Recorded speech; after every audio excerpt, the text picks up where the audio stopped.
Às 5 da manhã, atendi o telefone. Era Dona Lourdes. Amiga, eu vi seu marido entrando na casa da sua nora. E seu filho está viajando, né? Não gritei. Não chorei. Apenas vesti um casaco por cima do pijama, calcei os chinelos e saí pela madrugada fria de São Paulo. Quando cheguei na casa do meu filho, a luz da sala estava acesa. E o carro do meu marido estava estacionado na frente. Entrei pela porta da frente. Eu tinha a chave. E vi os dois no sofá. Meu marido, minha nora, juntos. Eles nem tiveram tempo de inventar desculpa. Eu só olhei nos olhos dele e disse: 32 anos. Joguei fora 32 anos. Saí sem bater a porta, sem fazer escândalo. Mas naquele momento, tomei a decisão que mudaria tudo. Porque quem trai com a nora enquanto o filho trabalha longe de casa não merece perdão, merece consequência. Antes de continuar, por favor, se inscreva no canal e deixe nos comentários de onde você está nos ouvindo. Meu nome é Regina, tenho 58 anos. E durante mais de 3 décadas, acreditei que minha família era meu maior tesouro. Casei jovem, aos 26, com Marcelo. Ele era bonito, trabalhador, firme. Do tipo que não fala muito, mas que você imagina estar ali, seguro, ao seu lado. Construímos tudo juntos. A casa própria no bairro da Vila Mariana, em São Paulo, 2 filhos, Rafael, o mais velho, e Júlia, a caçula. Finais de semana no sítio da família. Churrascos, aniversários, Natal. Eu era a esposa dedicada. Aquela que acordava cedo para fazer o café reforçado, que passava as camisas dele com capricho, que organizava a casa, cuidava dos filhos, visitava a sogra todo domingo. Eu fazia tudo funcionar e acreditava que isso era amor. Marcelo nunca foi carinhoso. Não era de abraçar, de elogiar, de dizer "te amo" antes de dormir. Mas eu achava que homem era assim mesmo, que amor de verdade era na prática, no trabalho, na presença. E ele estava presente. Ou pelo menos era o que eu pensava. Os filhos cresceram. Rafael se formou em engenharia. Começou a trabalhar em uma empresa de construção civil. Conheceu Amanda, minha nora, há 4 anos. Ela era jovem, bonita, simpática, sempre muito atenciosa comigo. Me chamava de sogra querida. Trazia bolo quando vinha nos visitar. Parecia perfeita. Eles casaram há 2 anos. Uma cerimônia simples, mas cheia de amor. Eu chorei de emoção naquele dia. Pensei, meu filho encontrou alguém de verdade. Rafael arrumou um emprego melhor no interior de São Paulo, em Campinas. Ficava a semana toda lá e voltava nos finais de semana. Amanda ficava sozinha na casa deles, que ficava no quarteirão ao lado do nosso. Rafael escolheu ficar perto justamente para eu poder ajudar ela quando ele não estivesse. Eu sempre fui atenciosa. Ligava para ela, perguntava se estava tudo bem, se precisava de alguma coisa. Às vezes levava marmita, passava lá para tomar um café. Afinal, ela era a esposa do meu filho. Eu queria que ela se sentisse parte da família. Mas nos últimos meses, comecei a notar coisas estranhas. Amanda ficava evasiva quando eu ligava. Dizia que estava ocupada, que depois me retornava. Mas nunca retornava. Quando eu ia até a casa dela, ela demorava para abrir a porta. E quando abria, parecia nervosa, apressada.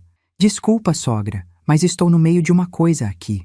Achei estranho, mas não desconfiei de nada. Pelo menos não ainda. Marcelo também começou a mudar. Sempre foi um homem de rotina. Acordava, ia trabalhar na oficina mecânica que tinha no Ipiranga, voltava para casa no fim da tarde, jantava, via televisão e dormia. Mas de uns tempos para cá, ele estava diferente. Chegava mais tarde. Dizia que tinha muito serviço, que o movimento na oficina estava forte. Às vezes saía depois do jantar, dizendo que ia encontrar um amigo, resolver uma coisa. Voltava horas depois, sem explicação. Eu perguntava, onde você estava? Ele respondia seco, resolvendo coisa de trabalho. E eu aceitava, porque era o que eu sempre fiz, aceitar. Mas a verdade é que alguma coisa dentro de mim já estava inquieta. Eu só não queria acreditar. Uma noite, 2 semanas antes da ligação de Dona Lourdes, eu estava na cozinha lavando a louça do jantar. Marcelo estava na sala, mexendo no celular. Ele ria baixinho. Não era comum. Ele não era de rir sozinho. Fui até lá, meio sem jeito, e perguntei, o que é tão engraçado? Ele travou o celular na hora e me olhou com uma expressão que eu nunca tinha visto antes. Não era raiva, era desprezo, nada que te interesse. Senti um nó na garganta, mas engoli. Voltei para a cozinha e terminei de lavar a louça em silêncio. Naquela noite, enquanto ele dormia ao meu lado, fiquei acordada olhando para o teto, pensando, tentando entender, mas não conseguia. Eu estava cansada. Cansada de sentir que algo estava errado e não saber o quê. Até que veio a ligação. Eram 5h10 da manhã de uma quarta-feira fria de junho. Eu ainda estava deitada quando o telefone tocou. Marcelo já tinha saído, ou pelo menos era o que eu achava. Ele disse que ia para a oficina mais cedo, porque tinha um serviço grande para terminar. Atendi o telefone meio grogue. Era Dona Lourdes, minha vizinha de anos. Uma senhora de uns 70 anos, evangélica, séria, daquelas que não fala da vida alheia. Se ela estava me ligando àquela hora, era porque era importante. Regina, minha filha, eu não queria ter que te dizer isso, mas achei que você precisava saber. O coração disparou. O que, Dona Lourdes? O que aconteceu? Ela respirou fundo do outro lado da linha. Eu vi seu marido entrando na casa da Amanda, agora há pouco. E o Rafael está viajando, não está? O mundo parou. Sim, ele está em Campinas. Volta só no sábado. Silêncio. Regina, eu não sei o que está acontecendo lá dentro, mas achei que você tinha o direito de saber. Agradeci. Desliguei o telefone. E fiquei ali, sentada na beirada da cama, com o celular na mão, tentando processar o que acabara de ouvir. Meu marido, na casa da minha nora, às 5 da manhã. A ficha demorou alguns segundos para cair, mas quando caiu, veio com força. Eu sempre soube que algo estava errado. Eu só não queria ver. Me levantei devagar, vesti um casaco por cima do pijama, calcei os chinelos. Peguei a chave da casa do Rafael. Eu tinha uma cópia. Ele me deu quando se mudou para qualquer emergência. Saí pela madrugada vazia. As ruas de São Paulo ainda estavam silenciosas, com aquele ar pesado e frio de inverno. Caminhei até o quarteirão ao lado, menos de 2 minutos a pé. Cada passo que eu dava parecia ecoar dentro do meu peito. Eu não sabia o que ia encontrar, mas sabia que precisava ver. Cheguei na casa deles. O carro do Marcelo estava estacionado ali, na frente. Um Corsa prata velho, que ele tanto se orgulhava de ter comprado quitado. Respirei fundo. Coloquei a chave na fechadura. Girei devagar. A porta abriu. A luz da sala estava acesa. E lá, no sofá, estavam eles. Marcelo, Amanda, ele sem camisa, ela de roupão. Os dois me olharam ao mesmo tempo, e eu vi no rosto deles tudo o que eu precisava saber. Não era a primeira vez. Não gritei, não chorei, não fiz escândalo. Apenas olhei para o Marcelo, direto nos olhos dele, e disse, com a voz mais firme que já usei na vida, 32 anos. Joguei fora 32 anos. Depois, olhei para Amanda. Ela estava pálida, tentando puxar o roupão para cobrir melhor o corpo. Você é uma mentirosa, e ele é um covarde. Saí, fechei a porta atrás de mim e caminhei de volta para casa. Naquele silêncio da madrugada, tomei a decisão que mudaria tudo. Eu não ia implorar, não ia gritar, não ia cair de joelhos e perguntar por quê. Eu ia renascer. Quando cheguei em casa, sentei na mesa da cozinha, fiz um café e comecei a pensar. A primeira coisa que senti foi vergonha. Vergonha de ter sido tão cega, de ter acreditado em tudo, de ter sido tão ingênua. Mas logo depois veio a raiva, uma raiva fria, calculada. Não a raiva que explode, a raiva que planeja. Porque eu não era mais aquela mulher que aceitava tudo calada. Eu era uma mulher traída, humilhada, enganada pelo marido e pela nora. Mas eu não ia me destruir por causa deles. Ia fazer o contrário. Abri o notebook. Entrei na conta bancária conjunta que eu e Marcelo tínhamos. Vi o saldo. Transferi metade para minha conta pessoal. Liguei para o meu advogado, Dr. Hélio, um conhecido da família, e marquei uma reunião para aquela mesma tarde. Peguei meu celular e liguei para o Rafael. Ele atendeu sonolento. Oi, mãe. Tudo bem? É cedo ainda? Rafael, preciso que você volte para São Paulo, hoje. O que aconteceu? Você tá bem? Estou, mas preciso te contar uma coisa. Pessoalmente. Ele percebeu o tom da minha voz. Tá, eu pego a estrada agora, chego à tarde. Desliguei, respirei fundo, e pela primeira vez em 32 anos me senti livre. Não livre de dor, mas livre de ilusão. E essa era a liberdade que eu precisava. O resto daquela manhã passou como um borrão. Tomei banho, me vesti, Comi uma torrada que não tinha gosto de nada e esperei. Marcelo não voltou para casa, nem ligou, nem mandou mensagem. Era como se ele já soubesse que tudo tinha acabado. Às 2 da tarde, fui no escritório do Dr. Hélio. Ele me recebeu com aquela simpatia profissional de sempre, mas quando contei o que tinha acontecido, vi a expressão dele mudar. Regina, sinto muito, muito mesmo. Acenei com a cabeça. Não queria pena, queria solução. Doutor, eu quero o divórcio, e quero que seja rápido. Ele pegou uma caneta e começou a anotar. Temos bens em comum? Casa, carro, contas? A casa está no nome dos dois. O carro dele é dele, o meu é meu. Temos uma conta conjunta. Já transferi metade para minha conta pessoal esta manhã. Ele assentiu aprovando. Ótimo, você agiu certo. E tem provas da traição? Eu vi com meus próprios olhos. E tenho uma testemunha, a vizinha que me avisou. Perfeito. Vou preparar tudo. Em casos como esse, com flagrante de traição, o processo costuma ser mais direto. Saí do escritório sentindo um misto de alívio e vazio. Era real. Estava acontecendo. Meu casamento de 32 anos estava acabando. E eu era quem estava encerrando. Rafael chegou às 5 da tarde. Eu estava sentada na sala quando ouvi a chave na porta. Ele entrou apressado, preocupado, ainda com a mochila nas costas. Mãe, o que aconteceu? Você tá bem? Respirei fundo. Não ia ser fácil. Senta aqui, filho. Ele sentou ao meu lado no sofá e eu vi no rosto dele a mesma expressão que ele tinha quando era criança e sabia que algo sério estava prestes a acontecer. Rafael, eu preciso te contar uma coisa e vai doer. Muito. Ele franziu a testa. Que coisa, mãe? Você tá me assustando. Olhei nos olhos dele. Meu filho, meu primogênito. Aquele menino que eu embalei no colo, que eu ensinei a andar, que eu vi crescer e se tornar um homem de bem.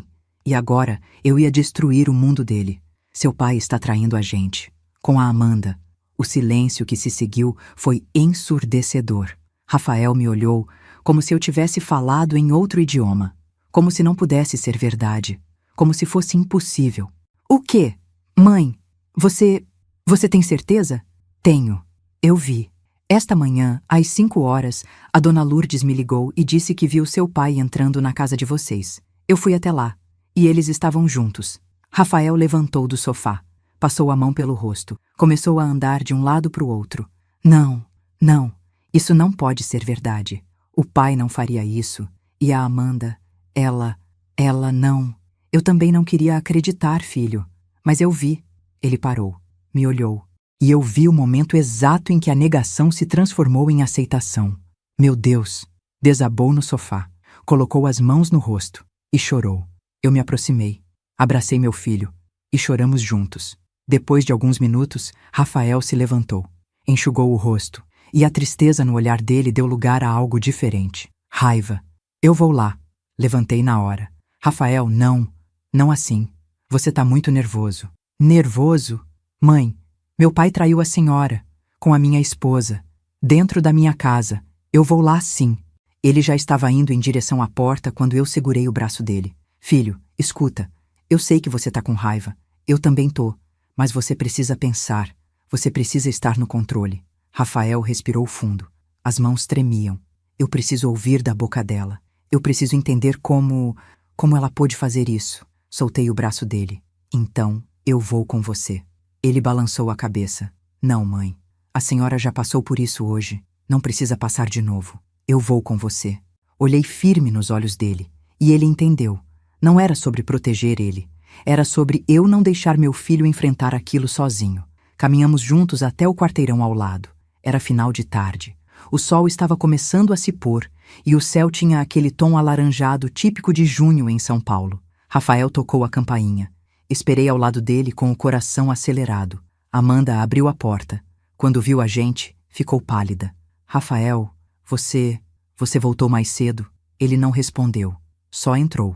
Eu entrei atrás. Amanda fechou a porta devagar, como se estivesse ganhando tempo. O que tá acontecendo? Rafael se virou para ela, e a voz dele saiu firme, controlada, mas carregada de dor. Minha mãe me contou tudo. O rosto de Amanda perdeu toda a cor. Rafael, eu posso explicar. Explicar? Você pode explicar como estava com o meu pai?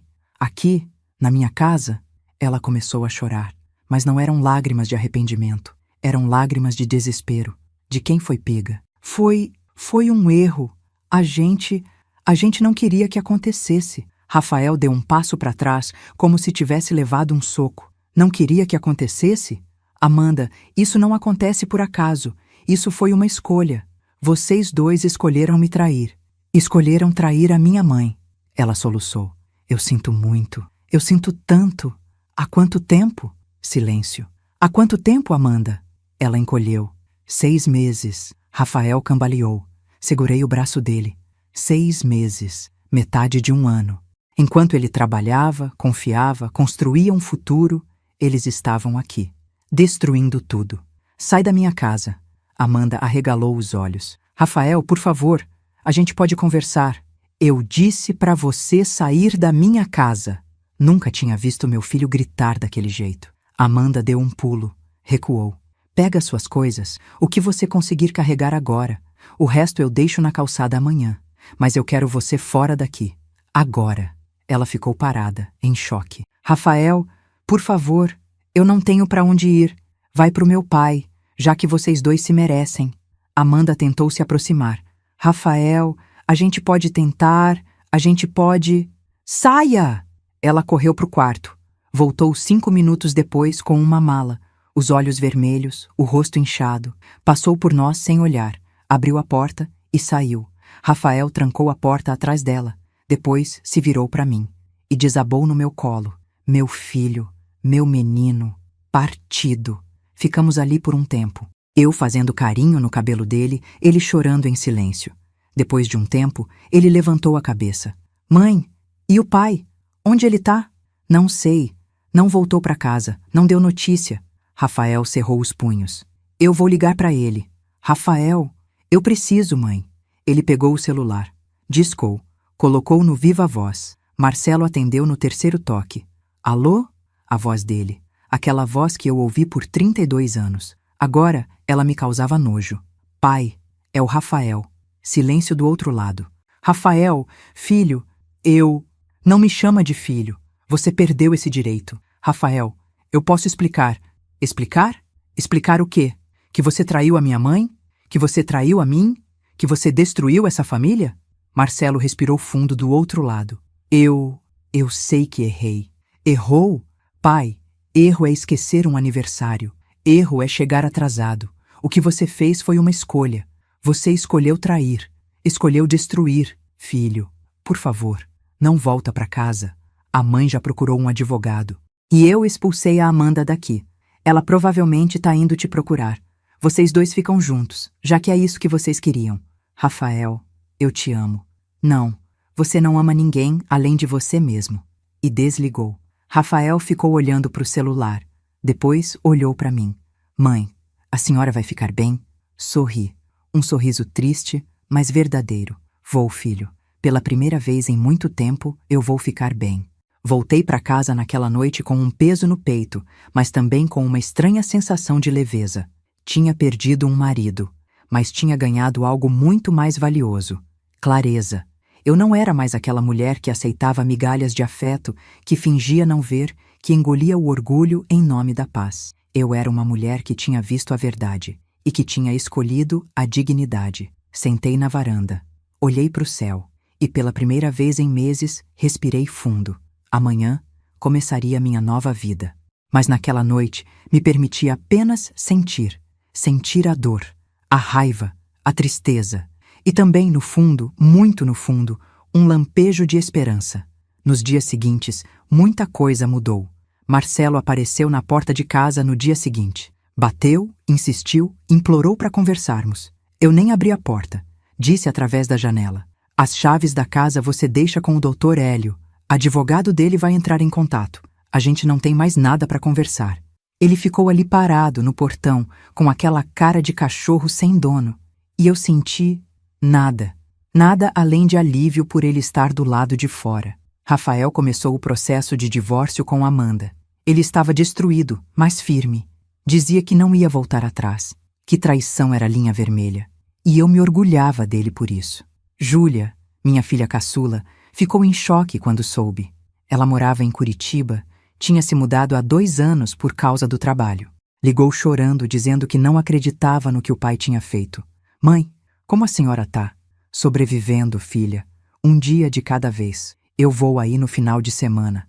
A senhora não vai ficar sozinha. E ela veio. Passou o final de semana comigo. Fizemos comida juntas, conversamos, choramos, rimos também. Ela me lembrou de quem eu era antes de me tornar apenas a esposa do Marcelo. Eu era Regina. E Regina estava renascendo. 2 semanas depois da descoberta, recebi uma mensagem de Amanda. Regina, eu sei que não tenho o direito de pedir nada, mas eu preciso falar com a senhora, por favor. Fiquei olhando para a mensagem por um tempo. Parte de mim queria ignorar, bloquear, esquecer que ela existia. Mas outra parte queria ouvir, queria entender. Não porque eu precisasse de uma explicação, mas porque eu merecia uma. Respondi, amanhã, 3 da tarde, na padaria da Avenida Ibirapuera, sozinha. Ela respondeu imediatamente, obrigada. No dia seguinte, cheguei na padaria 10 minutos adiantada. Pedi um café e sentei numa mesa perto da janela. Amanda chegou pontualmente. Parecia menor, mais magra, os olhos fundos, o cabelo sem vida. Sentou na minha frente. Não conseguia me olhar nos olhos. Obrigada por vir. Não respondi. Só fiquei esperando. Ela respirou fundo. Eu não sei nem por onde começar. Começa pela verdade. Ela mordeu o lábio. Começou há 6 meses. Eu estava sozinha em casa e o Marcelo passou lá. Disse que ia consertar uma torneira que estava pingando. Rafael tinha pedido para ele dar uma olhada. Fechei os olhos. Claro, meu marido mecânico, sempre resolvendo as coisas da casa do filho. E aí? A gente conversou. Ele foi gentil. Me perguntou como eu estava, se eu não me sentia sozinha com o Rafael viajando tanto, e eu desabafei. Falei que às vezes me sentia invisível, que o Rafael estava tão focado no trabalho que parecia que eu não existia. Senti uma pontada, porque eu sabia exatamente como era isso. E ele te consolou. Ela assentiu. Ele disse que me entendia, que também se sentia sozinho, que você estava sempre ocupada com as coisas da casa, com as amigas, e que vocês quase não conversavam mais. Meu sangue ferveu. Então a culpa era minha? Não, não foi isso que eu quis dizer. Eu tô te contando o que aconteceu. Respirei fundo. Me forcei a ficar calma. Continue. Ele voltou outras vezes, sempre com alguma desculpa. Consertar algo, trazer algo. E a gente conversava. Até que um dia, aconteceu. Aconteceu? Amanda, essas coisas não acontecem. Vocês escolheram. Ela começou a chorar. Eu sei que eu errei. E eu sei que não tem desculpa. Mas eu me sentia tão sozinha. E ele estava ali, me dando atenção, me fazendo sentir, vista. Olhei para ela e vi uma mulher quebrada. Não por remorso, mas por consequência. Amanda, você acha que eu não me sentia sozinha? Você acha que eu não me sentia invisível? Eu passei 32 anos ao lado de um homem que mal olhava para mim. Mas eu nunca traí ele. Ela soluçou. Eu sinto muito. Você sente pelo que fez? Ou sente porque foi descoberta? Ela não respondeu. E eu tive minha resposta. Levantei da mesa. Amanda, eu não vim aqui para te perdoar. Vim para te dizer uma coisa. Você pode ter destruído o seu casamento, mas você não vai destruir a minha paz. Eu vou seguir em frente. E você vai ter que viver com o que fez. Saí da padaria sem olhar para trás. E naquele momento, senti que tinha fechado mais uma porta. Agora, só faltava abrir as novas. 1 mês depois da descoberta, eu estava sentada na varanda de casa tomando café quando percebi algo estranho. Eu estava sorrindo. Não era um sorriso grande, daqueles de propaganda de pasta de dente. Era um sorriso pequeno, quase imperceptível, mas estava ali. E isso significava alguma coisa. Significava que eu estava começando a me encontrar de novo. Os primeiros dias depois de expor tudo foram os mais difíceis, não pela dor da traição. Essa eu já estava processando, mas pela reação das pessoas ao redor. A notícia se espalhou pelo bairro como fogo em mato seco. Vizinhos que mal me cumprimentavam agora paravam na rua para saber como eu estava. Alguns com pena genuína, outros apenas curiosos, querendo detalhes sujos para fofoca de fim de tarde. Aprendi rápido a identificar quem era quem. Dona Lourdes, a vizinha que me avisou, virou minha aliada. Ela passava em casa toda semana, trazia bolo, ficava conversando comigo. Nunca me julgou, Nunca disse, eu avisei, ou você devia ter percebido antes. Apenas estava ali. Regina, você é uma mulher forte e vai sair disso ainda mais forte. Eu queria acreditar nela, mas tinha dias que a força faltava. Tinha noites que eu acordava no meio da madrugada com o peito apertado, lembrando da cena que vi naquela manhã. Marcelo sem camisa, Amanda de roupão, os dois me olhando como se eu fosse a intrusa. Nessas horas, eu levantava, fazia um chá, sentava na sala e esperava a angústia passar. E passava. Sempre passava. A família do Marcelo reagiu exatamente como eu esperava. Negação e ataque. Minha ex-sogra, Dona Aparecida, me ligou uma semana depois de tudo vir à tona. Nem perguntou como eu estava. Foi direto ao ponto. Regina, você não pode fazer isso com o meu filho. Casamento tem altos e baixos. Vocês precisam conversar, resolver isso. Respirei fundo antes de responder. Dona Aparecida, com todo respeito, seu filho traiu. Com a esposa do nosso filho. Não tem conversa que resolva isso. Mas você vai destruir a família por causa de um erro? Um erro. Como se trair durante 6 meses fosse um erro. Como se escolher destruir tudo que a gente construiu fosse um deslize. A família já foi destruída, Dona Aparecida. Não fui eu quem destruiu. Foi o Marcelo. Ela ficou em silêncio por alguns segundos. Depois, suspirou. Você sempre foi orgulhosa demais, Regina. Não sabe perdoar. E desligou. Fiquei olhando para o telefone. Orgulhosa? Não. Eu só tinha aprendido, depois de 58 anos, que perdoar não significa aceitar ser pisoteada. Rafael estava reconstruindo a vida dele também. Ele voltou a morar na casa do quarteirão ao lado. Agora, sozinho, sem Amanda. Nos primeiros dias, ele mal conseguia ficar ali. Dizia que tudo lembrava ela. A cozinha onde faziam café juntos de manhã. A sala onde assistiam séries à noite. O quarto onde dormiam. Mãe, eu não sei se consigo ficar aqui. Sentei com ele na sala da casa dele. Peguei a mão dele. Filho, essa casa é sua. Você que construiu, você que conquistou. Não deixe a traição dela roubar isso de você também. Ele olhou ao redor e assentiu. Você tem razão. Nos finais de semana, a gente se revezava. Às vezes eu ia lá, fazia almoço para ele. Outras vezes ele vinha aqui e a gente assistia alguma coisa na TV, conversava, ficava em silêncio. Não precisávamos de palavras para entender um ao outro. Estávamos os dois no mesmo barco, traídos pelas pessoas que mais confiávamos, mas estávamos remando, juntos. Júlia continuou sendo minha força. Ela ligava todo dia, mandava mensagens bobas só para me fazer rir. E quando percebia que eu estava para baixo, pegava o carro e vinha de Curitiba, mesmo sendo 4 horas de estrada. Mãe, a senhora não vai passar por isso sozinha. Eu não deixo. Num desses finais de semana que ela veio, estávamos as duas na cozinha fazendo brigadeiro. Uma tradição nossa desde que ela era pequena. Ela olhou para mim de repente e perguntou. Mãe, a senhora sente falta dele? Parei de mexer a panela. Pensei. Sinto falta do que eu achava que a gente tinha. Da ideia de casamento, de família completa, mas do Marcelo? Do homem que ele se revelou ser? Não, não sinto falta. Ela sorriu. A senhora tá diferente, sabia? Diferente como? Mas inteira. Como se tivesse voltado para dentro da senhora uma parte que estava perdida. Voltei a mexer a panela. E sorri. Porque ela tinha razão. 2 meses depois da separação, decidi fazer algo que nunca tinha feito. Tirar uma semana só para mim. Sempre quis conhecer o litoral norte de São Paulo. Ubatuba, Caraguatatuba, aquelas praias que a gente vê em foto e pensa, um dia eu vou. Mas nunca ia. Sempre tinha alguma coisa. O trabalho do Marcelo, a casa, os filhos, a sogra, a rotina. Agora, não tinha mais desculpa. Reservei uma pousada simples em Ubatuba. Arrumei a mala e fui. Sozinha. No começo, foi estranho. Sentar no restaurante sozinha. Caminhar na praia sozinha. Acordar e não ter ninguém para perguntar o que você quer fazer hoje. Mas depois de 2 dias, comecei a gostar. Gostei de acordar na hora que eu quisesse, de comer o que eu tivesse vontade, de ficar na praia até o sol se pôr, simplesmente olhando para o mar, sem pressa de voltar. Gostei de conversar com estranhos, de ouvir histórias, de rir de bobagens. Gostei de ser só eu, Regina, sem sobrenome, sem função. No 3º dia, estava sentada num quiosque na praia quando uma mulher de uns 60 anos sentou na mesa ao lado. A gente trocou um olá educado, e ela puxou conversa. Tá viajando sozinha? Tô. Ela sorriu. Eu também.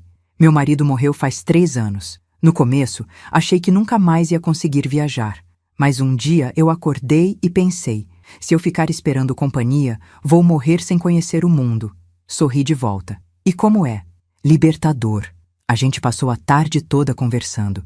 Ela me contou sobre os lugares que já tinha visitado, sobre como foi difícil no começo, mas como agora ela não conseguia mais imaginar a vida de outra forma. Quando nos despedimos, ela segurou minha mão e disse: seja qual for o motivo que te trouxe aqui sozinha, eu espero que você descubra que não precisa de ninguém para ser feliz. A felicidade está aqui.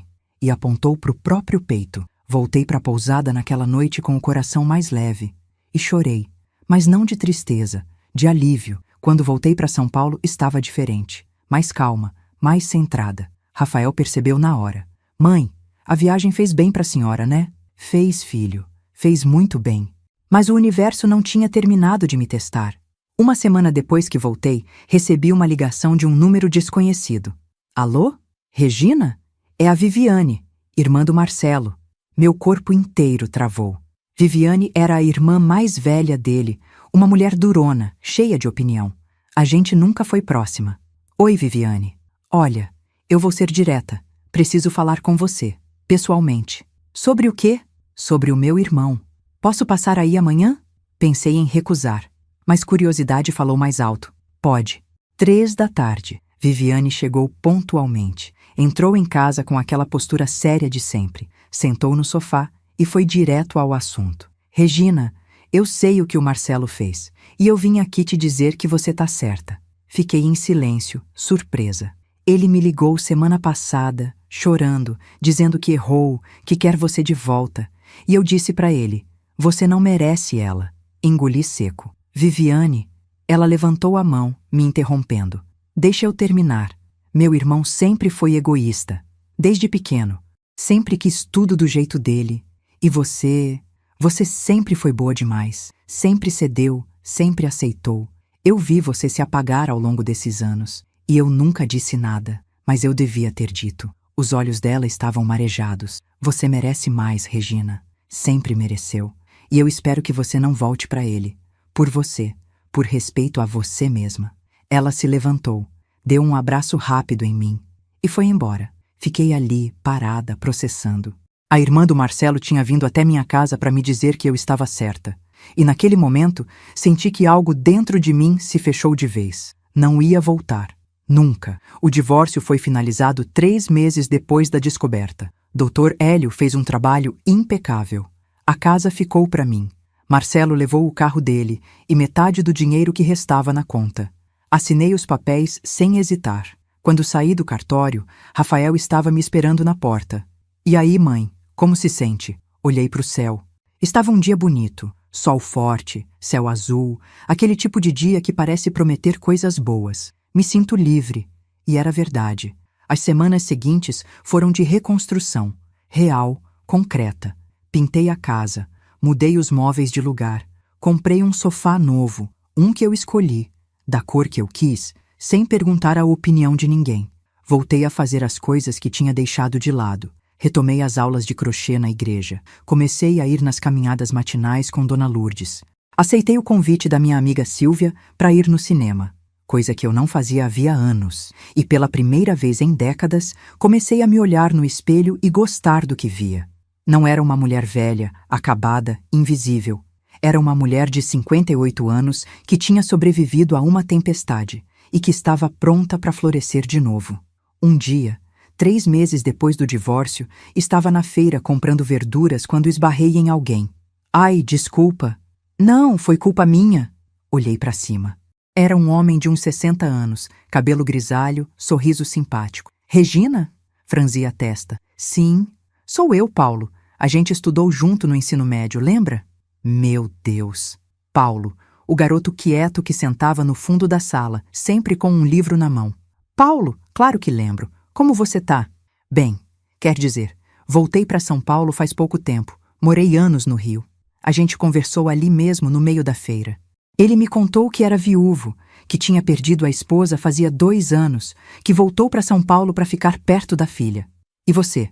Casou? Tem filhos? Tenho 2 filhos. E acabei de me divorciar. Ele fez uma expressão solidária. Sinto muito. Não sinta. Foi a melhor coisa que me aconteceu. Ele riu. E eu também. Antes de nos despedirmos, ele pediu meu número. Quem sabe a gente pode tomar um café qualquer dia, para matar a saudade dos velhos tempos. Hesitei por um segundo, mas depois sorri e dei meu número. Quem sabe? Voltei para casa naquela tarde com as sacolas de feira e uma sensação estranha no peito. Não era paixão, não era empolgação, era possibilidade. A possibilidade de que talvez, só talvez, minha vida ainda tivesse muitas histórias para contar e que eu estava pronta para escrevê-las. 6 meses depois da separação, eu estava na cozinha preparando um bolo de cenoura quando o telefone tocou. Era um número que eu não conhecia, mas algo me fez atender. Alô? Regina, é a Amanda. Meu corpo inteiro travou. Fazia meses que não tinha notícia dela, desde aquele encontro na padaria. O que você quer? A voz dela saiu trêmula, quase inaudível. Eu preciso de ajuda. Fechei os olhos, respirei fundo. Amanda, eu não posso te ajudar. Você sabe disso. Por favor, eu não tenho mais ninguém. Algo no tom dela me fez hesitar. O que aconteceu? Ela soluçou do outro lado. O Marcelo, ele me deixou. Disse que foi um erro, que não era o que ele queria. Me mandou embora. Fiquei em silêncio, processando. Marcelo tinha abandonado Amanda, a mulher pela qual ele destruiu um casamento de 32 anos, a mulher pela qual ele traiu o próprio filho. E você quer o quê, Amanda? Quer que eu sinta pena? Não, eu só queria te dizer que você tinha razão. Sobre tudo. Ele nunca me amou. Ele só queria alguém que o fizesse sentir jovem de novo. E quando percebeu que eu também tinha problemas, que eu também era humana, ele me descartou. A voz dela estava quebrada, mas eu não senti pena. Senti justiça. Amanda, eu espero que você aprenda com isso. Espero que você entenda que não se constrói felicidade em cima da dor dos outros. Ela ficou em silêncio por alguns segundos. Eu sei, e eu sinto muito, de verdade. Eu sei que você sente, mas isso não muda o que aconteceu. Desliguei. Fiquei ali, parada, olhando para o telefone. E então, pela primeira vez desde que tudo começou, eu ri. Não de felicidade, mas de alívio. Porque a vida tinha feito por mim o que eu jamais precisei fazer. Tinha mostrado a verdadeira face de Marcelo. Não só para mim, mas para ela também. Contei para Rafael sobre a ligação. Ele estava em casa, consertando um vazamento na pia da cozinha. Ela ligou? Para você? Ligou, dizendo que o pai largou ela. Rafael parou o que estava fazendo. Se virou para mim. E a senhora sentiu o quê? Pensei. Alívio. Porque agora ela sabe. Ela sabe que não era sobre amor. Era sobre ego. E egos não sustentam nada. Rafael assentiu devagar. E o pai? A senhora tem notícia dele? Não. E não quero ter. Mas o destino tinha outros planos. 2 semanas depois, estava saindo da farmácia quando vi um homem sentado num banco de praça. Magro, curvado, com a barba por fazer. Era Marcelo. Meu primeiro instinto foi virar e ir embora. Mas algo me fez parar. Ele levantou a cabeça. Me viu. E o rosto dele se transformou. Uma mistura de surpresa, vergonha e algo que parecia arrependimento. Regina. Fiquei parada, de pé, firme. Marcelo. Ele se levantou. Parecia menor, mais frágil. Nada daquele homem que eu conheci 32 anos atrás. Você tá bem? Tô. E você? Ele baixou a cabeça. Eu estraguei tudo, né? Não respondi. Ele continuou, a voz embargada. Eu sei que você não vai me perdoar. Nem espero que perdoe. Mas eu precisava te dizer, eu fui um idiota, um covarde, e eu perdi a melhor coisa que já tive na vida. Olhei nos olhos dele e vi um homem destruído, não pela perda, mas pelas consequências das próprias escolhas. Marcelo, você não perdeu a melhor coisa da sua vida. Você jogou fora 32 anos, uma família, o respeito dos seus filhos. E para quê? Para se sentir jovem de novo? Para alimentar o seu ego? Ele começou a chorar. Eu sei. Você destruiu o Rafael. Você me destruiu. Você destruiu a Amanda também. Tudo porque você não teve coragem de olhar para dentro de si e entender o que estava faltando. Dei um passo para frente. Mas sabe o que eu aprendi, Marcelo? Aprendi que eu não preciso do seu arrependimento para seguir em frente. Eu não preciso que você me peça perdão, que você se arrependa, que você sofra, porque eu já estou em paz. Ele me olhou, os olhos vermelhos. Você é feliz? Sorri. Um sorriso verdadeiro. Estou no caminho. E pela primeira vez em muito tempo, esse caminho é meu. Virei as costas e fui embora. Não olhei para trás. Quando cheguei em casa, sentei na varanda. Olhei para o céu. E senti algo que não sentia havia muito tempo. Gratidão. Gratidão por ter descoberto a traição. Gratidão por ter tido coragem de sair. Gratidão por não ter voltado. Porque se eu tivesse ficado, teria continuado naquela vida de aparências, de silêncio, de invisibilidade. Mas eu não fiquei. Eu saí. E agora estava construindo algo novo, algo meu. Nos meses seguintes, muita coisa mudou. Rafael começou a namorar de novo. Uma moça chamada Fernanda, colega de trabalho dele, sincera, carinhosa, do tipo que olha para ele com admiração verdadeira. Quando ele me apresentou, eu soube na hora. Ela era diferente. Mãe, a senhora acha que é cedo? Filho, não existe cedo ou tarde. Existe certo. E se você sente que é certo, então é. Júlia conseguiu uma promoção no trabalho e decidiu voltar para São Paulo. Estava procurando apartamento e eu ofereci que ficasse comigo até encontrar algo. Mãe, a senhora tem certeza? Não vai atrapalhar? Atrapalhar? Júlia, ter você aqui é a melhor coisa que pode acontecer. E era verdade. Ter minha filha em casa de novo me lembrava dos tempos em que a casa era cheia de vida, de risadas, de conversas até tarde. Só que agora era diferente, porque não tinha aquele peso no ar, aquela tensão invisível que vinha de um casamento infeliz. Agora, a casa respirava. Paulo e eu começamos a nos encontrar. Não era namoro, pelo menos não ainda. Era amizade, companhia. A gente ia no cinema, tomava café na padaria, caminhava no parque, conversávamos sobre tudo. Sobre a vida, sobre os filhos, sobre os erros, sobre os recomeços. Ele nunca me pressionou, nunca tentou apressar nada. Apenas estava ali. E isso era mais do que eu tinha tido em 32 anos de casamento. Um dia, estávamos sentados num banco no Parque do Ibirapuera, vendo as pessoas passarem. Regina, posso te perguntar uma coisa? Pode. Você ainda sente raiva? Pensei. Não sinto mais. Acho que raiva só existe quando a gente ainda tá preso. E eu não tô mais. Ele sorriu. Você é incrível, sabia? Ri. Não sou incrível. Só sou uma mulher que decidiu não deixar a traição de outra pessoa definir o resto da minha vida. Ele pegou minha mão, devagar, respeitoso, e eu deixei. 1 ano depois da separação, fiz uma festa em casa, pequena, só família e amigos próximos. Rafael trouxe Fernanda. Júlia trouxe o namorado novo dela, um rapaz simpático que trabalhava com TI. Dona Lourdes veio com o marido. Silvia, minha amiga de décadas, trouxe um bolo. E Paulo estava lá também, ao meu lado, quieto, mas presente. No meio da festa, Rafael me chamou na cozinha. Mãe, eu só queria te dizer uma coisa. Fala, filho. Ele segurou minha mão. Obrigado. Franzi a testa. Por quê? Por ter me ensinado o que é ter dignidade, o que é se respeitar. Porque se a senhora tivesse voltado para o pai, eu acho que teria voltado para Amanda. Mas a senhora não voltou. E isso me deu coragem para não voltar também. Os olhos dele estavam marejados. A senhora me ensinou que amor próprio não é egoísmo, é sobrevivência. Abracei meu filho e chorei, mas não de tristeza, de orgulho. À noite, quando todos foram embora, sentei na varanda com uma xícara de chá. Paulo tinha ido embora fazia pouco, com um beijo na minha testa e um até amanhã sussurrado. Olhei para o céu. As estrelas estavam brilhantes e pensei em tudo que tinha acontecido no último ano. A traição, a dor, a humilhação, mas também a coragem, a reconstrução, o renascimento. Eu tinha perdido um marido, mas tinha ganhado a mim mesma de volta. E isso, descobri, valia mais do que qualquer casamento. 6 meses depois, recebi uma mensagem de Marcelo.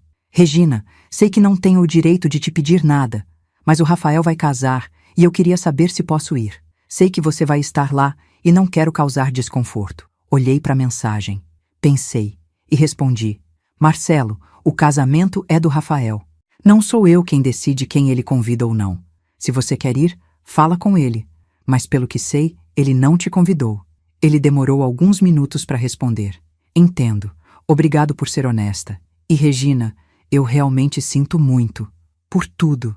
Não respondi mais, porque não precisava. No dia do casamento do Rafael, estava linda. Júlia me ajudou a escolher o vestido, um verde oliva elegante que me caía bem. Mãe, a senhora tá radiante. Sorri. Tô feliz, filha. Feliz pelo seu irmão. Feliz pela vida. A cerimônia foi emocionante. Rafael olhava para Fernanda como se ela fosse a única pessoa no mundo. E quando eles trocaram os votos, chorei. Mas eram lágrimas de alegria. Meu filho tinha encontrado o amor verdadeiro. O amor que respeita, que honra, que escolhe ficar. Marcelo não estava lá. Rafael tinha decidido não convidá-lo. E eu apoiei totalmente. Mãe, eu sei que ele é meu pai. Mas ele perdeu o direito de estar nos momentos importantes da minha vida quando escolheu me trair. Quando escolheu trair a senhora. Abracei meu filho. Filho, essa é sua decisão. E eu respeito. Você não deve nada a ele. Nada. Depois da cerimônia, Paulo veio até mim. Você tá radiante hoje. Sorri. Estou feliz. Feliz pelo meu filho. Feliz pela vida. Paulo me olhou com aquele jeito dele. Respeitoso, carinhoso. Você é incrível, sabia? Não sou incrível. Só sou livre. Ele segurou minha mão. E você acha que tem espaço para alguém nessa liberdade? Olhei nos olhos dele e sorri. Acho que sim, se for a pessoa certa. E eu sou a pessoa certa? Ainda não sei, mas quero descobrir. Ele sorriu e me beijou. Foi o primeiro beijo de verdade que eu recebi em mais de 3 décadas. E foi perfeito. Hoje, 2 anos depois daquela madrugada fria em que recebi a ligação de Dona Lourdes, olho para trás e vejo o quanto mudei. Não sou mais aquela mulher que aceitava migalhas, que fingia não ver, que se calava para manter a paz. Sou uma mulher que sabe o próprio valor, que não tem medo de ficar sozinha, que não precisa de validação de ninguém para se sentir completa. Rafael está feliz com Fernanda. Eles estão esperando o primeiro filho, meu primeiro neto. Júlia encontrou um apartamento lindo em Pinheiros, mas ainda passa aqui em casa todo fim de semana. A gente cozinha junto, assiste filme, conversa sobre a vida. Paulo e eu estamos namorando há 1 ano. Devagar, no nosso ritmo. Sem pressa. Construindo algo sólido, baseado em respeito, companhia e afeto verdadeiro. E Marcelo? Ele vive sozinho. Ouvi dizer que tentou voltar com a Amanda, mas ela não quis. Que ele se arrependeu. Que sofre. Não sinto pena, mas também não sinto raiva. Sinto apenas nada. Porque ele não faz mais parte da minha história. Ele é apenas uma página virada. Às vezes, quando estou sozinha em casa, lembro daquela madrugada, do telefone tocando às 5 da manhã, da voz da Dona Lourdes. Eu vi seu marido entrando na casa da sua nora, do caminho até lá, do que vi, da decisão que tomei. E agradeço. Agradeço por ter descoberto. Agradeço por ter tido coragem de sair. Agradeço por não ter voltado. Porque se eu tivesse ficado, teria morrido aos poucos, em silêncio, invisível. Mas eu não fiquei. Eu renasci. E hoje, aos 60 anos, posso dizer com toda certeza, a melhor decisão que já tomei na vida foi escolher a mim mesma. Porque no final das contas, a única pessoa que você realmente não pode trair é você mesmo. E quando você entende isso, você se torna livre. Livre para recomeçar. Livre para amar de novo, livre para viver, de verdade. Se essa história tocou seu coração, deixe seu like, se inscreva no canal e compartilhe com alguém que precisa ouvir isso. Às vezes, a maior traição pode ser o começo da maior libertação. Nos vemos na próxima história. Fiquem bem. E lembrem-se, vocês merecem respeito, sempre.